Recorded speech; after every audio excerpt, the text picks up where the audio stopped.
মোবাইলের থেকে বের করলাম, আপনাদের মোবাইলেও আছে, সাথে সাথে মোবাইল থেকে বের করছি। এই যে দেখেন কম্পাস, কম্পাস দেখলাম, কম্পাস দেখে এই যে আপনাদের যেরকম এই কোণা বরাবর পশ্চিম, ঠিক না? কম্পাসের ধর্ম উত্তর দক্ষিণ, সাথে সাথে তার পূর্ব পশ্চিম আইডেন্টিফাই করে সাথে সাথে নামাজে দাঁড়ায় 2 রাকাত নামাজ পড়ছি। নামাজ পড়া যাই না শেষ, ডান পাশে তাকায় দেখে এক মুরব্বী বসে আছে, আর আমার দিকে শুধু হাউমাউ করে কোন করে তাকায় আছে।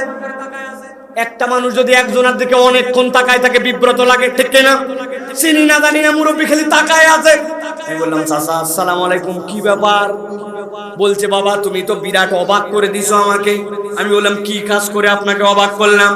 বলে, তোমার আগে আমি ওই জায়গায় নামাজ পড়ার জন্য আসছিলাম, আসার পরে এক লোককে কোন দিকে কেবলা বুঝতে পারি না জিজ্ঞাসা করলাম, কেবলাটা কোন দিকে? একজন বলল এই দিকে। সাথে সাথে একটু সন্দেহ হলো, কি এই দিক কেবলা? হতেও পারে, নাও পারে। আরেকজনের থেকে একটু শুনি তো। আরেকজনকে বললাম, ভাই কেবলা কোন দিকে? ও বলল, চাচা এই দিকে। আরে মুশকিলের কথা, একজন বলে এদিক, আরেকজন বলে এদিক। আরেকজনের কাছে জিজ্ঞাসা করলাম, উনি বললেন মাঝ বরাবর। আমিও চিন্তা করলাম আর শোনার সময় নাই, 2 দিকের মাঝ বরাবর দেই নামাজ। আমি নামাজ পড়লাম, কিন্তু অবাক হয়ে গেলাম, তুমি যখন আসলে কাউকে জিজ্ঞাসা করলে না, আমি যেদিকে নামাজ পড়ছি সেই দিকেই তুমি নামাজ পড়লে, ব্যাপারটা কি? আমি বললাম, চাচাও তাহলে এই জন্য আপনি অবাক হয়েছেন। শোনেন, আমার মোবাইলের মধ্যে কম্পাস আছে, আমি কম্পাসে উত্তর দক্ষিণ তার ধর্ম, আমি পূর্ব তার বিপরীত পশ্চিম। যেহেতু আমরা খানায় কাবার থেকে পূর্ব পাশে, আমরা পশ্চিম দিকে নামাজ পড়ি না, কেবলার দিকে, কিন্তু আমাদের কেবলাটা পশ্চিম দিকে। এই জন্য আমি আমার কম্পাস থেকে দেখে নামাজ ঠিক করে ফেলছি। এই জন্য আমার কেবলা কারো কাছে জিজ্ঞাসা করা লাগে না। মুরব্বী বলছে, বাবা আমিও তো সারা দেশে মাঝে মাঝে সফর করি, আমাকে কি একটু উপকার করা যাবে? আমি চিন্তা করলাম, বিরাট সুযোগ, উনি নামাজ পড়বে কম্পাস দেখে দেখে, আর আমি খালি তাকে একটু সিস্টেমটা দেখায় দিব, তাইলে তো সওয়াব আমারও হবে। আমি বললাম, চাচা কোনো ব্যাপারই না, 2 মিনিট, আমার ইন্টারনেট আছে, সব আছে, আমি আপনার কম্পাস ইনস্টল করে সুন্দর করে তুলে আপনার মোবাইলে সেট করে দিচ্ছি। মুরব্বী তো খুশিতে বাক বাক। হুজুর একটা পাইছি, অন্তত পক্ষে আমার এত বড় কল্যাণ করবে। আমি বললাম, চাচা আপনার মোবাইলটা দেন। মুরব্বী খুশিতে লাফাতে লাফাতে পকেটের থেকে মোবাইল বের করে আমার হাতে ধরায় দিয়েছে। মোবাইল হাতে নিয়ে তো দেখি নোকিয়া 3220। বুঝে থাকলে বলেন, রংপুরের ভাইয়েরা আপনারা হেসে দিচ্ছেন, তার মানে বোঝা গেছে যেই মোবাইলটা আমার হাতে দিছে ওটা বাটন মোবাইল। কি মোবাইল? এবার একসাথে উত্তর দিবেন। বাটন মোবাইলে গুগল প্লে স্টোর আছে তো? গাগল বাটন মোবাইলের মধ্যে কোনো অ্যাপস নামায় ওটা ডাউনলোড করা যাবে তো? ভালো করে বোঝেন, কোরআন আপনার সাথে আছে, প্রেসক্রিপশন আপনার সাথে আছে, কিন্তু আমরা এখন পর্যন্ত বাটন মোবাইলের মতো হয়ে আছি। আমরা নিজেদেরকে কোরআনের অ্যাপসটা আমার জীবনে যেন সেট হয়, আমরা সেই রকম মুসলমান এখনো হতে পারি না। আমার আল্লাহ রাব্বুল আলামিন কি বলছেন খেয়াল করেন। আল্লাহ বলছেন কোরআনের 1 নম্বর কাজ, কোরআন তোমার জন্য প্রেসক্রিপশন। আল্লাহ বলছেন সাথে সাথে তোমার কি কাজ? আল্লাহ বলছেন এই কোরআনের আরেকটা কাজ হচ্ছে ওয়া শিফাউল লিমা ফিস সুদূর।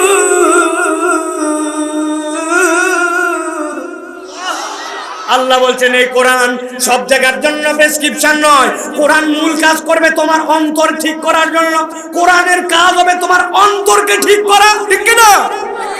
জিজ্ঞাসা করবেন আপনারা, হুজুর অন্তর ঠিক করে কি লাভ? অন্তর ঠিক করার ফায়দা কি? আমি আপনার কাছে বলতে চাই, ভাই ভালো করে বোঝেন, এই দুনিয়ার বুকে নানান কিসিমের মানুষ আছে। এই দুনিয়ায় ধনী আছে, গরিব আছে, এই দুনিয়ায় বড়লোক আছে, এই দুনিয়ায় মিসকিন আছে, সাদা আছে, কালো আছে, নানান শ্রেণীর মানুষ আছে। ওই মানুষগুলো আরবের আছে, অনারবের আছে। ওই মানুষগুলা লম্বা আছে, খাটো আছে, কিন্তু আল্লাহর কাছে এগুলা একটাও বিবেচ্য বিষয় নয়।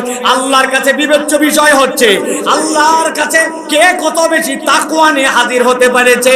আল্লাহ বলছেন ইন্না আকরামাকুম ইনদাল্লাহি আতকাকুম। তুমি যদি জান্নাতের উপযুক্ত করে তোমাকে তৈরি করতে চাও, তোমার বাহ্যিক রূপে নয়, বরং তোমার অন্তরকে কোরআনের আলোয় আলোকিত করে আল্লাহর কাছ থেকে সার্টিফিকেট নেওয়া লাগবে। উদাহরণ নম্বর 2। কয় নম্বর? ভালো করে বলেন, কয় নম্বর? আপনাদের এলাকায় একটা ছেলে সকালে পেপার পড়তেছে, আমার দেশ পত্রিকা পড়তে পড়তে হঠাৎ করে দেখে বিজ্ঞাপন আসছে সেনাবাহিনীর থেকে, সেনাবাহিনীতে সেকেন্ড লেফটেন্যান্টে লোক নিবে। সেকেন্ড লেফটেন্যান্ট মানে কমিশন র‍্যাঙ্ক। আপনি যদি সৈনিক হিসাবে ঢোকেন, সৈনিক হিসাবে ঢোকার পরে আপনি যত পদোন্নতি পান, আপনি কখনো ওয়ারেন্ট অফিসারের উপরে উঠতে পারবেন না। কিন্তু আপনি সেকেন্ড লেফটেন্যান্ট হিসাবে ঢুকলে কোনো একদিন আপনি সেনাবাহিনীর প্রধানও হতে পারেন, ঠিক কি না? যোগ্যতা কি? বলতে প্রাথমিক যোগ্যতা উভয়টাতে এসএসসি এইচএসসি সমমানের সেকেন্ড ডিভিশন, 5 ফিট 6 ইঞ্চি লম্বা, গভীর মনোযোগ। 3 নম্বরে ফৌজদারি কোনো কেস কামারি তার নামে থাকা চলবে না। ওই ছেলে বলছে চাইছে সেকেন্ড ডিভিশন, আমার তো উভয়টাতে গোল্ডেন এ প্লাস। চাইছে 5 ফিট 6 ইঞ্চি, আমি তো বেটা 6 ফিট। চাইছে বেটা আমার জন্য দেখতে হ্যান্ডসাম, আমার থেকে এলাকায় সুন্দর কোনো ছেলেই নাই। চাইছে থানা ক্লিয়ারেন্স, বাপ দাদার জন্মে তার নামে থানায় কোনো মামলাই নাই। ওই ছেলে আবেদন জমা দিয়ে দিয়েছে, প্রাথমিক সিলেকশনের জন্য ওই ছেলে ডাক এসে গেছে। এলাকার সকলের থেকে দোয়া নিয়া থানা ক্লিয়ারেন্স নিয়া চলে গেছে ঢাকাতে। যাওয়ার পরে সেনাবাহিনীতে প্রথমে বলতেছে তোমার সার্টিফিকেট দেখাও। যেই না সার্টিফিকেট হাতে নিচ্ছে, ওরে বাবা রে বাবা, এ তো ভয়াবহ মেরিটিয়াস ছাত্র, উভয়টাতে গোল্ডেন এ প্লাস। যা বেটা ক্লিয়ার। ওই যে সামনে দেখ, ওই যে ওই জায়গায় দড়ি দিয়ে দাগ দেওয়া আছে, টান দেওয়া আছে, 5 ফিট 6 ইঞ্চি হাইট মাপে, ওই জায়গায় যে মাপ লাগা। যেই না মাপে দাঁড়াইছে, ও বেটা তো 6 ফিট, ওর নাক বরাবর বাইরে গেছে। বলছে তুই নিচ দিয়ে যা, এত লম্বা। এবার বলছে থানা ক্লিয়ারেন্স কমপ্লিট। এবার বলছে খালি গা হও, এখন তোমার স্বাস্থ্য পরীক্ষা হবে। ওই ছেলে তো খুশিতে 3টাতেই সফল। খালি গা হয়া বলছে সামনে দিকে হাত 2টা সোজা করো। সামনে যাই না বলছে হাত 2টা সোজা করতে, হাত 2টা সামনে দিকে সোজা করছে, ডান হাত টন টন সোজা, বাম হাতের 4টা আঙ্গুলের মাথা একটু বাঁকা। যেই লোক এখন ওনার টেস্ট করতেছে, ওই বলছে বাম হাতের আঙ্গুল বাঁকা কেন? হাত সোজা, হাত সোজা। স্যার জন্মের থেকেই আমার এই 4টা আঙ্গুলের মাথা একটুখানি বাঁকা। বুঝে থাকলে রংপুরের লোক সুন্দর করে উত্তর দিবেন। উভয়টাতে ফার্স্ট ক্লাস, 6 ফিট লম্বা, থানা ক্লিয়ারেন্স আছে, দেখতে হ্যান্ডসাম। কিন্তু বাম হাতের মাথার 4টা আঙ্গুল যদি একটু বাঁকা হয়, ওই লোকটাকে কি সেনাবাহিনীতে সুযোগ দিবে? সুযোগ দিবে? আমার আল্লাহ রাব্বুল বলছেন ইয়া আইয়ুহান নাস ক্বাদ জাআতকুম মাউইযাতুম মির রাব্বিকুম ওয়া শিফাউল লিমা ফিস সুদূর। ও বান্দা, তুমি দুনিয়াতে কত দেখতে, কত পাওয়ার, কত ক্ষমতা। আল্লাহ বলছেন ইয়াউমা লা ইয়ানফাউ মালু ওয়ালা বানুন ইল্লা মান আতাল্লাহা বিকলবিন সালিম। আল্লাহ বলছেন দুনিয়ার মানুষ, আল্লাহর কাছে তুমি যদি ওই কোরআনের রঙে রঞ্জিত হইয়া তোমার অন্তরটাকে রেডি করে না আসতে পারো, আল্লাহর কাছে তোমার দাম নাই। আমার নবী এই জন্য বলছেন ইযা সলুহাত সলুহাল জাসাদু কুল্লু ওয়া ইযা ফাসাদাত ফাসাদাল জাসাদু কুল্লু আলা ওয়া হিয়াল কল। বান্দা উপরে দেখতে ফিটফাট, কিন্তু বান্দার অন্তরটা সদরঘাট, ঠিক কি না? চেহারা দিয়ে আপনি কি করবেন? আপনি জীবনে কত লম্বা মানুষ দেখছেন? আমি দেখছি লম্বা মানুষ। হজে গেছি, আব্বা বলে দিয়েছে সাথে যখন 2004-5 সালের কথা, 20 বছর আগে, বলছে শোনো তাওয়াফের সময় অনেক ভিড় হয়, মানুষ যদি পিছন থেকে গুতাঘাতি মারে খবরদার তাকাবে না। কেউ ইচ্ছা করে এখানে কষ্ট দেয় না, কিন্তু তাকালে কিন্তু চোখ দিয়েও মানুষ করে তুমি কষ্ট দেওয়া যায়, ঠিক কিনা? আপনার চোখের ভাষাও মানুষ বুঝে ফেলে, কষ্ট দেওয়া যায়, ঠিক আছে। আব্বার কথা শুনে আমি সুন্দর করে তওয়াব করতেছি, হঠাৎ করে দেখি কে জানি এসে আমার গালের মধ্যে খালি এরকম করে গুঁতা মারে। বাঙালি সব সহ্য করতে পারে, দুইটা জিনিস সহ্য করতে পারে না। এক নম্বর হচ্ছে গালে থাপ্পড়, আর দুই নম্বর হচ্ছে ঘাড় ধরা, ঠিক কিনা? পাশায় লাত্তি মার বেটা, তুই ঘাড় ধরলি কেন? ইজ্জতে লাগে না? আর গালের মধ্যে কেউ মারলে বিশাল ইজ্জতে বাঁধে, ঠিক কিনা? পিঠের মধ্যে বাইরে শেষ করে ফেলছে, কিন্তু গালে এক থাপ্পড় আগুন ধরে যায়। এখন ওই লোক খালি আমাকে চিন্তা করছে কিছু বলবো না, কিন্তু কতক্ষণ, অনেকক্ষণ পরে চিন্তা করছি কিছু বলবো না, কিন্তু যেই লোক আমার গালে এত গুতাচ্ছে, অন্তত সেই লোকটাকে তো আমার দেখা দরকার। আস্তে করে যেই না একটু ডান দিকে তাকাইছি, তাকানোর সাথে সাথে দেখি লোক নাই। কি রে, গুতায় আমারে কিন্তু লোক নাই কেন? আসলে লোক আছে, কিন্তু আমি ওর পেট দেখতে পাই। চিন্তা করলাম লোকটা কই, মাথা উঁচু করে দেখি আমার থেকে 2.5 হাত উপরে। আসলে ওই লোক একবারও আমাকে ঘুতায় নাই। ওই লোকের তুলনায় এমন বাটুর বাটু আমি, ওই লোক স্বাভাবিক হাত নড়ালে আমার গালে লাগে। আপনি কত লম্বা লোক দেখছেন, আমি দেখছি কত কালো লোক দেখছেন। একদিন টিভির মধ্যে দেখি খেলা হচ্ছে, কিন্তু খেলার মধ্যে দেখি মাঝে মাঝে হেলমেটের ভিতর থেকে লাইট জ্বলে আবার বন্ধ হয়। আমি চিন্তা করলাম হেলমেটের ভিতরে বারে ঝিকিমিকি বাতি কে দিল? অনেকক্ষণ পর খেয়াল করে দেখি আসলে বাতি না, ওয়েস্ট ইন্ডিজের এক প্লেয়ার সুইংগাম চাবায় যখন তখন দাঁত দেখা যায়, বাকি সময় অন্ধকার। আসেনি ভাই? আমার আল্লাহ বলছে তোমার স্ট্যাটাস, তোমার অবস্থান, তোমার দুনিয়াবি বংশ একটাও কাজ দিবে না। এই কোরআন কাজ করবে, তোমার অন্তরটাকে আল্লাহ মুখী বানাবে, ঠিক না? আমার আল্লাহ রাব্বুল আলামিন বলছেন এই কোরআনের 3 নম্বর কাজ কি? আল্লাহ বলছেন ওয়া হুদাউ ওয়া রাহমাতুল লিল মুমিনিন। এই বান্দা জেনে রাখো, এই কোরআন হচ্ছে তোমার জন্য হুদা। হুদা মানে হচ্ছে পথ প্রদর্শক, হুদা মানে গাইডেন্স, হুদা মানে আপনার জন্য আলো। সুবহানাল্লাহ বলেন, বলেন তো হুদা মানে কি? বলছি আলো। বলেন কি? হুদা মানে পথ প্রদর্শক। আমি সিম্পলি একটা উদাহরণ দেই। উদাহরণ নাম্বার মনে আছে আপনার? কয় নম্বর? 5 নম্বর বেটা। 2 বলে, ভালো করে খেয়াল করেন, ভালো করে খেয়াল করেন। আপনি রাস্তা দিয়ে যাচ্ছেন রংপুর হাইওয়েতে, রংপুর হাইওয়েতে আপনি চলতেছেন, আপনার পিকআপের গাড়ি যেই না হেডলাইট ওইটার উপর পড়ছে, লেখা উঠছে গোল করে সাইনবোর্ড থেকে, সামনে স্কুল, সামনে বাজার, সামনে মাদ্রাসা, সামনে সরু রাস্তা, আছে কিনা? আবার এরকম করে তীর চিহ্ন দেওয়া আছে, এখান থেকে ড্রাইভার যেন দেখে দেখে ডানের থেকে বামে যায়, বামের থেকে ডানে যায়। জিজ্ঞাসা করি ভাই, ওই যে সাইনবোর্ড, যেটা দিনের বেলাও দেখেন রাত্রে বেলাও দেখেন, ওই সাইনবোর্ডের ভিতরে কি কোনো আলো আছে?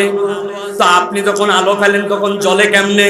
ওইটা একটা রিফ্লেক্টর স্টিকার, ওইটার উপরে আলো যদি দেন, ওইটার সাথে সাথে রিফ্লেক্ট করে আপনাকে আপনার ইন্ডিকেশন জানায় ডানে যাবেন না বামে যাবেন, সামনের রাস্তাটা কেমন, আপনাকে দিকদর্শন দেখায়। আল্লাহ বলছেন যেই বান্দারা কোরআনকে প্রেসক্রিপশন হিসাবে মেনে নেবে, অন্তরটাকে কোরআন দিয়ে শুধরাবে, এই কোরআন তাদের জন্য হুদা হবে, তাদের জন্য আলো হবে। ওই বান্দা কতটুক ডানে যাবে, কতটুক বামে যাবে, কোন পর্যন্ত যে থেমে যাবে, কাকে দেখবে কাকে দেখবে না, কার পক্ষে স্লোগান দিবে কার পক্ষে স্লোগান দিবে না, এই কোরআন থেকে গাইড করবে, ঠিক না? এই কোরআন বলতেছে এই জন্য এই কোরআন তোমার জন্য হুদা।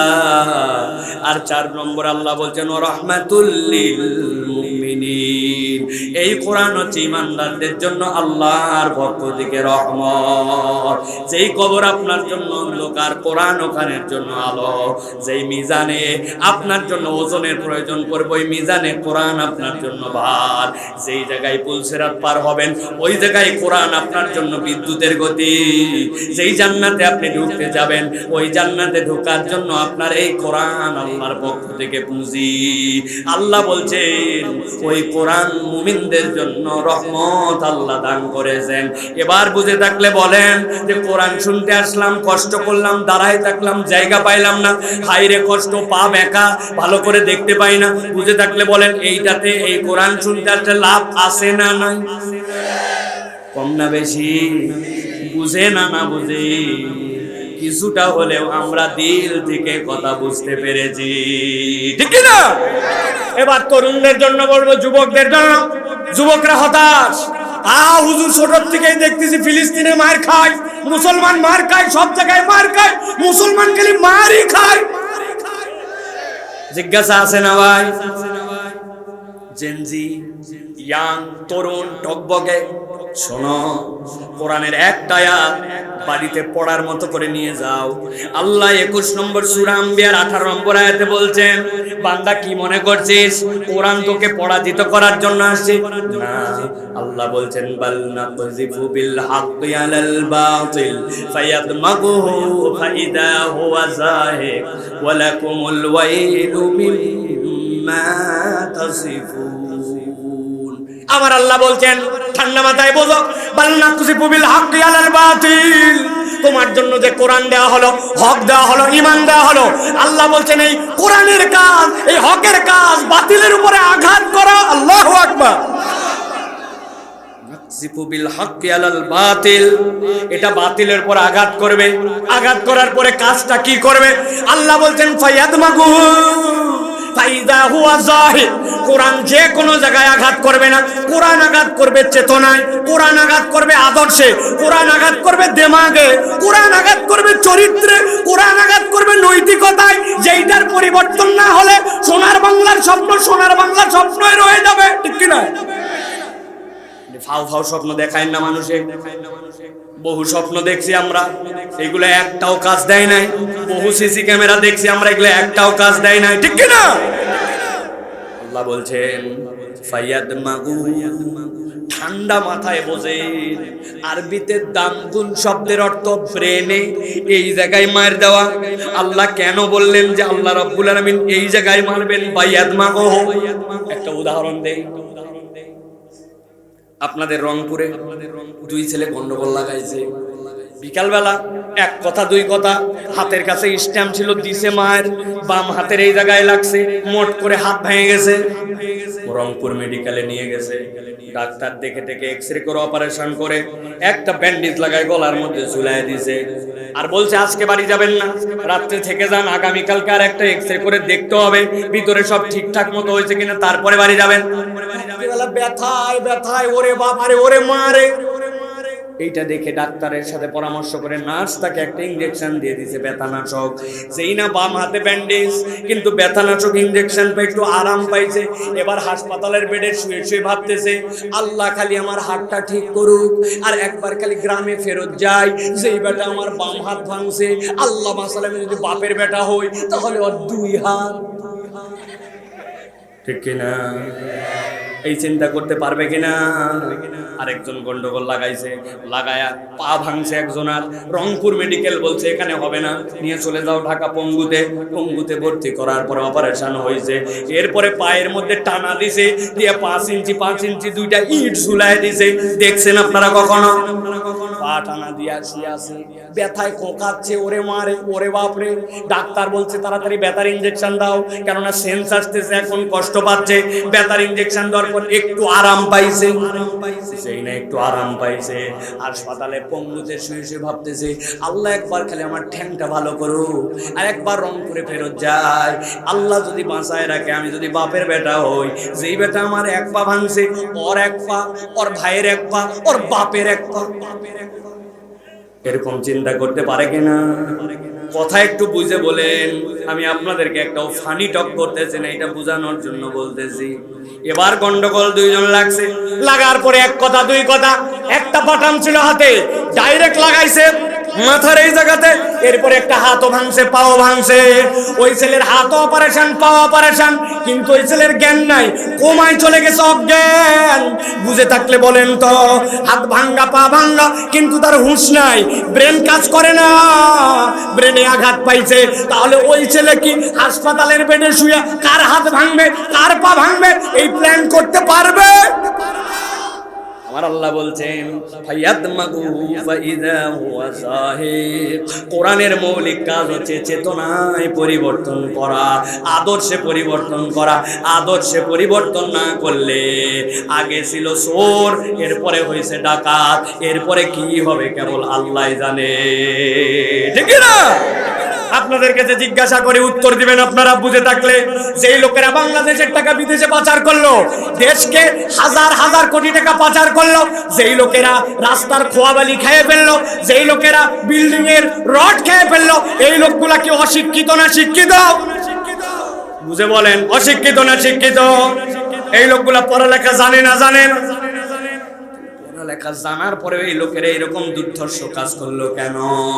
কারণ ওই লোকের চেতনা যেইটা দিয়ে পরিবর্তন হওয়া লাগবে ওইটা দিয়ে পরিবর্তন হয় না, ঠিক না?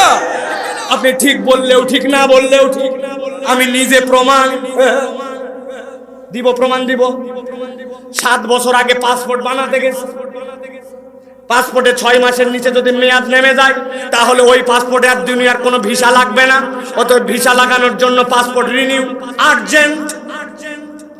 যাওয়ার সময় একজন বলছে, হুজুর যতই ভাব মারেন কাম হবার লয়, কি করা লাগবে? বলছে প্রস্তুতি নিয়ে যায়েন। আমি মনে করছি বোধহয় ওখানে যাই সই করা লাগবে, এই জন্য কলম কাগজ নিয়ে যাওয়া লাগবে। তাই নাকি? আপনারাও যা বুঝছেন আমিও তাই বুঝছি। প্রস্তুতি নিয়ে চলে গেছি। যাওয়ার পরে অনেকক্ষণ ধরে দোতলার উপরে অফিস ঘুরায়, প্রস্তুতিও খায় না, কাজও করে না, খালি ঘুরায়। অনেকক্ষণ ঘুরায়। আমার তো মেজাজ খারাপ আসতেছে, কিন্তু কিছু বলাও যাচ্ছে না। আরে মালসার সাথে সাথে দিব, মালও নেই না, কাজও করে না। অনেকক্ষণ ঘুরায় ঘুরায় বলছে নিচে চলেন। দোতলার থেকে এবার আমাকে নিচতলায় আনতেছে, খেয়াল করেন। নিচতলায় আসার সময় একটা সিঁড়ি, এরপরে একটা ল্যান্ডিং, তারপরে আবার একটা সিঁড়ি। এই যে একটা সিঁড়ি পার করে ল্যান্ডিং, ওই জায়গায় যেই না আসছি, ওই জায়গায় আসার পরে বলতেছে টাকা বের করেন। আমি বললাম এই ব্যাক কল, টাকা দেওয়ার জন্য আমি পুরা কখন থেকে রেডি, পুরা দোতলা ঘুরাইয়া তুমি এই জায়গায় নিয়ে এসে টাকা চাও, ব্যাপার কি? বলছো হুজুর রাগ করেন না, এই বিল্ডিংটি সিসি ক্যামেরা নিয়ন্ত্রিত। আমরা কম্পিউটারের মনিটরে চেক করে দেখছি পুরা বিল্ডিংটা সিসি ক্যামেরায় মনিটরে ধরে, খালি এই জায়গাটা ধরে না। যেই জায়গাটা ধরে না ওই জায়গায় আপনাকে নিয়ে যদি টাকা না নেই তাহলে তো ধরা খাইয়ে যাব। ভালো করে বোঝেন, হাসানোর জন্য বলি না।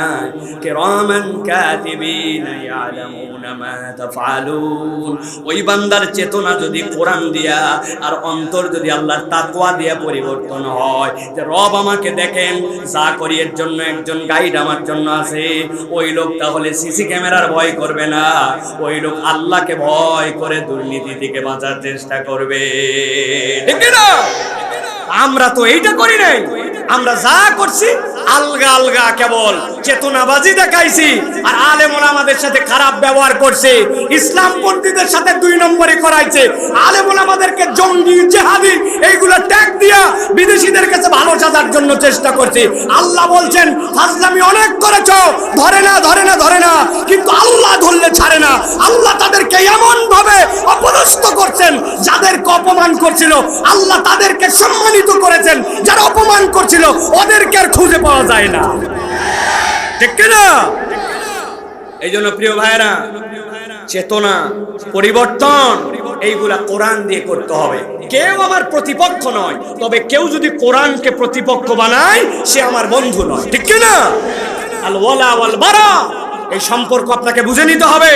আল্লাহকে ভালোবাসে যে, আল্লাহর পক্ষে যে, আমি তার পক্ষে।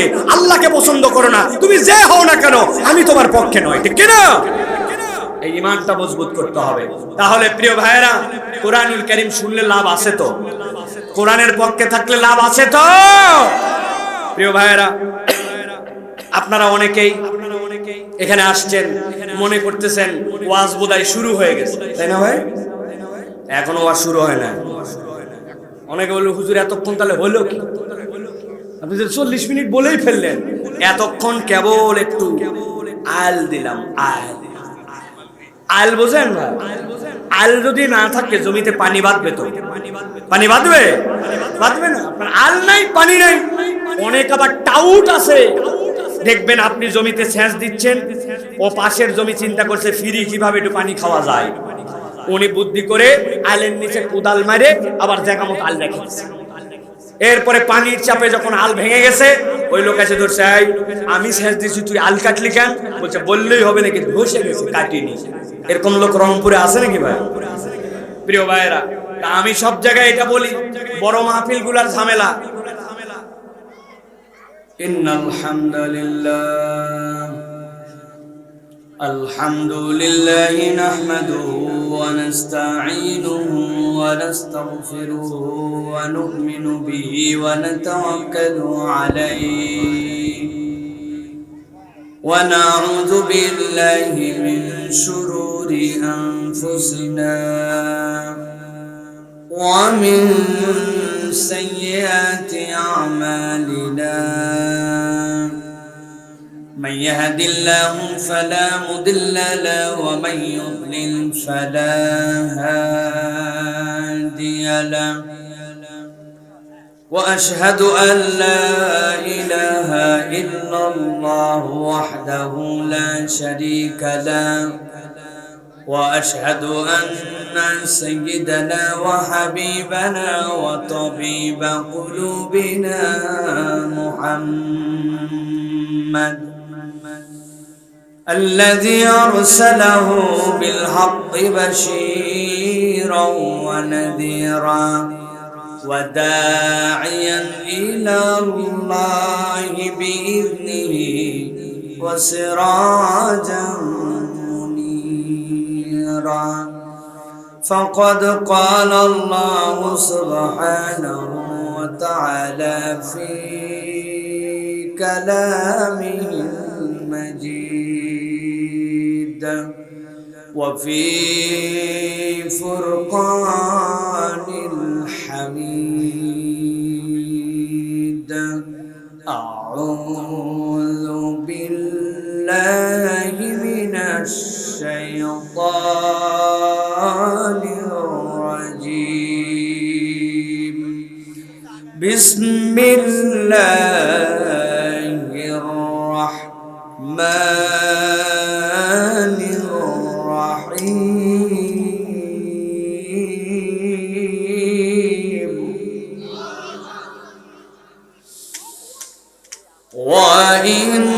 وإنه لتنزيل رب العالمين نزل به الروح الأمين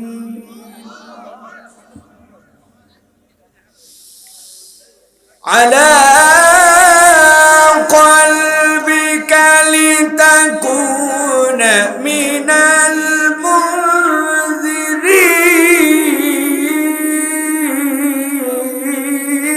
المنذرين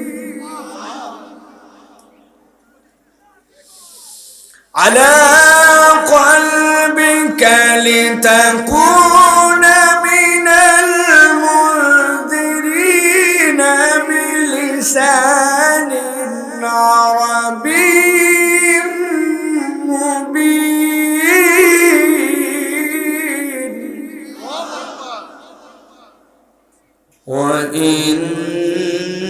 وإنه لفي زبر الأولين بلسان عربي مبين وإنه لفي زبر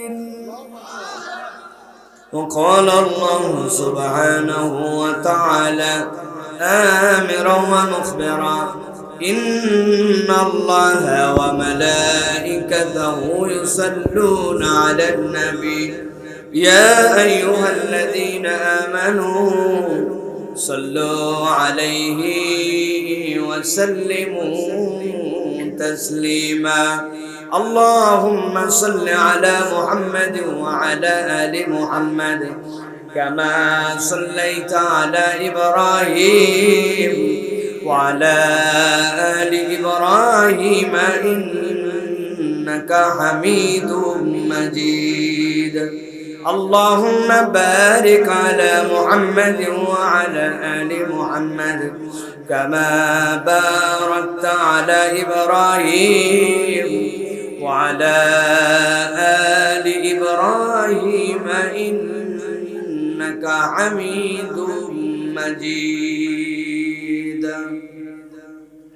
الحمد لله বাংলাদেশের ঐতিহ্যবাহী জেলা বিভাগ রংপুর মহানগরের লালবাগ শাহী জামে মসজিদ এবং লালবাগ যুব সমাজের আয়োজনে আজকের এই তাফসিরুল কোরআন মাহফিলের সুযোগ্য সম্মানিত সভাপতি জনাব আব্দুল্লাহিল কাফি দুদু সাহেব, আজকের মাহফিলের সম্মানিত পরিচালক জনাব শেখফুল আলম গোলাপ ভাই, আজকের মাহফিলের সম্মানিত প্রধান অতিথি হিসেবে যার উপস্থিত থাকার কথা ছিল জনাব মুস্তাফিজুর রহমান মোস্তফা সাহেব, আজকের মাহফিলের বিভিন্ন পর্যায়ের গণ্যমান্য ব্যক্তিবর্গ, বিশেষ করে অত্র এলাকার এবং আশপাশের ডাক্তার, ইঞ্জিনিয়ার সহ আপনাদের পরিচিত ব্যক্তিবর্গ কথা বলেছেন। হযরত মাওলানা আহমদ মুসা আশরাফি সাহেব কথা বলেছেন, মাওলানা জুলফিকার আলী আনসারী সাহেব কথা বলেছেন, ঠাকুরগাঁয়ের কৃতি সন্তান হাফেজ কারি মাওলানা মুসাদ্দেক বিল্লাহ, মঞ্চ উপবিষ্ট আছেন বিভিন্ন পর্যায়ের গণ্যমান্য ব্যক্তিবর্গ, আমার সামনে উপবিষ্ট আছেন আমার দিন দরদি প্রিয় ভাইরা, মুরব্বিয়ানে কেরাম, তরুণ যুবকেরা, স্নেহের ছোটরা, আলাদা প্যান্ডেল থেকে দেখছেন শুনছেন আমাদের মা বোনেরা, সকলকে একবার সালাম দিয়েছি। আরো একবার আপনাদের কাছে দোয়া পাওয়া এবং করার আশায় সালাম নিবেদন করি। আসসালামু আলাইকুম ওয়া রাহমাতুল্লাহ। আপনারা কেমন আছেন ভাই? মন খারাপ? বসার জায়গা নাই, দাঁড়ায় আছেন। এই জায়গাতে ছাড়ার কোনো মাঠ নাকি নাই? কেমনে তাহলে হবে? আপনি দেখেন তাকায়, যতগুলো মানুষকে আমরা বসতে দিতে পেরেছি তার থেকে বেশি মানুষ দাঁড়িয়ে আছে, তাই না ভাই? আমরা আমাদের ভাইদেরকে কি আরো কিছু মানুষকে বসার জন্য একটু জায়গা করে দিতে পারবো? আমরা কোনো সুযোগ আছে? আর অথবা যারা দাঁড়িয়ে আছেন তাদের কি বসে যাওয়ার সুযোগ আছে পেছনে? না বসার মতো জায়গা নাই সেইগুলায়? হ্যাঁ, আচ্ছা, বসার তোর কোনো সুযোগ যদি না থাকে তাইলে আমরা কি করতে পারি? আমাদের তো কিছু করার নাই। তাহলে আমাদেরকে আলোচনার সংক্ষেপ করে দিয়ে দ্রুত মাহফিল শেষ করে দিতে হবে, ঠিক কি না? এতগুলা মানুষ কেমনে তাছাড়া কথা শুনবে? আপনারা কেমনে আয়োজন করলেন? আল্লাহ রাব্বুল আলামিন নাকি বেশি বরকত দিলেন, যে কোনো একটা হয়েছে, ঠিক কি না? যাই হোক প্রিয় ভাইয়েরা, আজকের আয়োজনে আসতে পেরে আমরা খুশি তো? একটু কথা বলেন, আপনারা খুশি তো? খাওয়া দাওয়া করে আসছেন না খালি পেটে? খাওয়া দাওয়া করেন নাই না? বহু মানুষ না খেয়ে আসছেন আমরা জানি, দূর দূরান্ত থেকে এসেছেন আমরা জানি। এটাই কোরআনুল কারীমের মুআজিজার অন্যতম একটা। কেননা দুনিয়াতে যদি কোনো রাজনৈতিক মঞ্চ ভরানোর জন্য চেষ্টা করা হয় তাহলে গাড়ি ভাড়া করা লাগে, লোক ভাড়া করা লাগে, লোককে টাকা দেওয়া লাগে, শাড়ি দেওয়া লাগে, লুঙ্গি দেওয়া লাগে, বিরিয়ানি দেওয়া লাগে। এরপরেও মাঠের মধ্যে লোক খুঁজে পাওয়া যায় না, বলে পকেট মানি দেন, ঠিক কি না? কিন্তু ব্যতিক্রম কোনটা? কোরআনের মাহফিল। রাত 11টা হয়, খালি পেটে তারপরেও কোরআন শোনার জন্য আসে। এটাই প্রমাণ করে কোরআনুল কারীম এবং তার পক্ষের লোকেরা অনন্য, ঠিক কি না? আল্লাহ রাব্বুল আলামিন আমাদের আয়োজন, আমাদের আশা বসা আল্লাহ রাব্বুল আলামিন যেন কবুল করে, বলেন আল্লাহুম্মা আমিন। আমরা যেখানে আসলাম, এখানে যে কোরআন শোনার জন্য হাজির হয়ে গেলাম, এই যে কষ্ট করে দাঁড়িয়ে আছেন, জায়গা নাই, তারপরেও বুঝে থাকলে বলেন তো ভাই, এই যে আশা বসা, এটা থেকে আমাদের উপকার আছে না? না কথা বলেন, কোরআনের মাহফিলে উপকার আছে না নাই? এক শ্রেণীর লোক বলে কোরআনুল কারীমের তাফসীর মাহফিল, ওয়াজ মাহফিল এইগুলার তেমন কোনো দরকার নাই, এইগুলার প্রয়োজন নাই, এইগুলো নাকি অপ্রাসঙ্গিক অনেকেই বলে।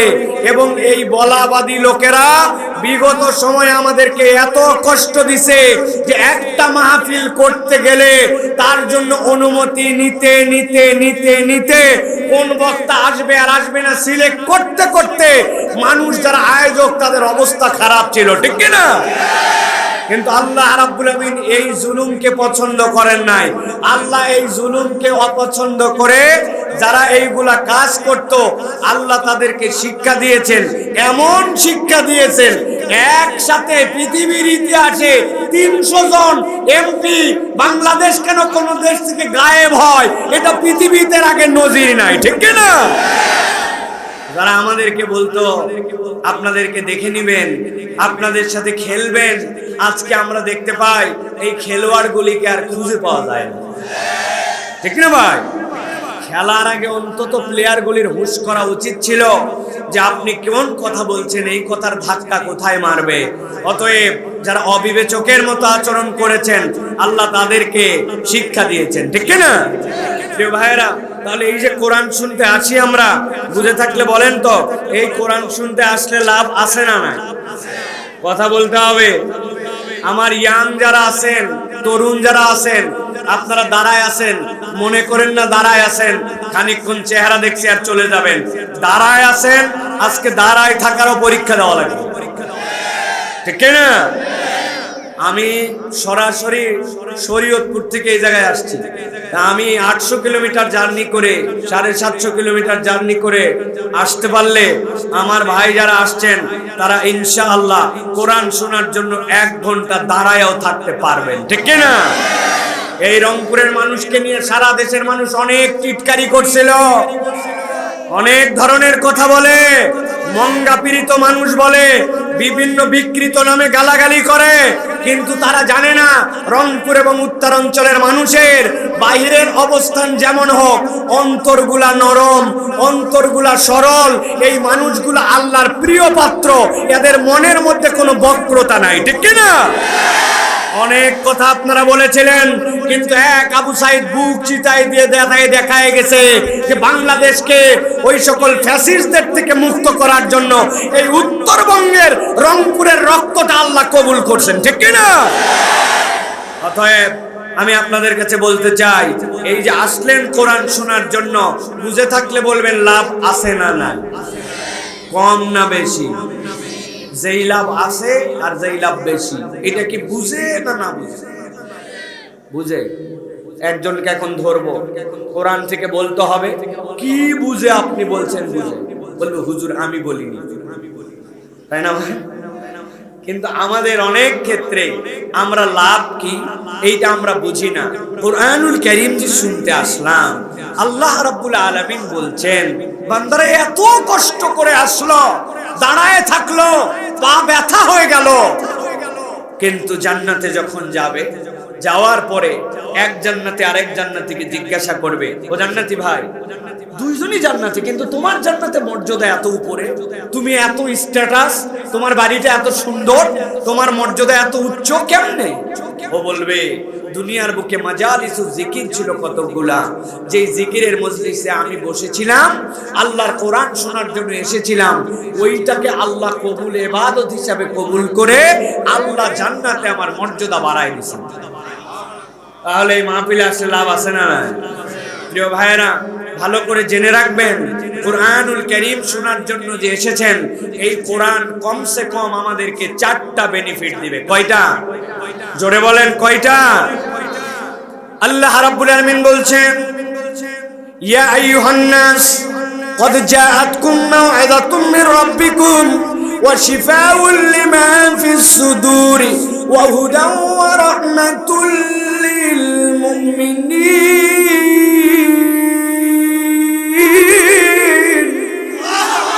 আমার রব্বুল আমিন বলছেন, ভালো করে ঠান্ডা মাথায় বোঝেন।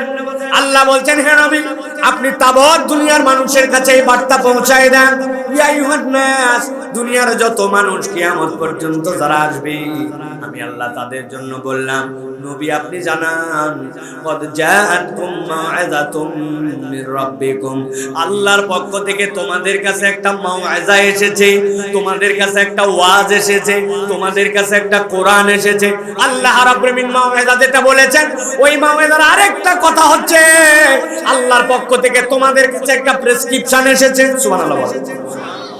এখানে একজন ডাক্তার সাহেব বসে আছেন, সম্মানিত ডাক্তার সাহেব ভালো করে খেয়াল করেন, আপনাদের প্রেসক্রিপশন, আপনারা অনেক সময় রোগের কারণে ডাক্তারের কাছে যান, ডাক্তার আপনাদেরকে প্রেসক্রিপশন দেয়, ঠিক কি না? কিন্তু খেয়াল করে দেখি না প্রেসক্রিপশনের 2টা চ্যাপ্টার থাকে। ভালো করে আমার দিকে তাকান, এইটা ধরেন আপনার জন্য একটা প্রেসক্রিপশন। এই প্রেসক্রিপশনে দেখবেন আস্তে করে বামের দিকে একটা চিহ্ন দিয়ে আলাদা করা আছে, একটা লাইন টেনে দেওয়া আছে, মাথার উপরে আবার দাগ দেওয়া আছে বা ভাঁজ দেওয়া আছে, উপরে ডাক্তারের নাম আছে, তারপরে রোগীর নাম আছে, রোগীর বয়স আছে, রোগীর আপনার ওয়েট কত, ওয়েটটা আছে, ঠিক কি না? আর এই যে বাম পাশে খেয়াল করেন নাই আপনি, ডাক্তার জিজ্ঞাসা করছে কতদিন ধরে পেট ব্যথা, কোন সময় পেট ব্যথা করে, সকালবেলা করে না, এই জায়গায় চাপ দিলে কি ব্যথা লাগে কিনা, বাথরুম পরিষ্কার আছে কিনা, ডাক্তার আপনাকে জিজ্ঞাসা একাধারে করেছে। করার পরে ডাক্তার কি জানো বাম পাশে ছোট্ট ছোট্ট করে লিখছে, এটা আপনি জানেন না। ডাক্তার সবগুলা লেখার পরে এরপরে আপনার জন্য RX দিয়ে আপনার জন্য ওষুধ লিখতে শুরু করছে। যেই না আপনাকে ওষুধ লিখতেছে খেয়াল করলে দেখবেন 4টা জিনিস আপনার জন্য লেখা হয়।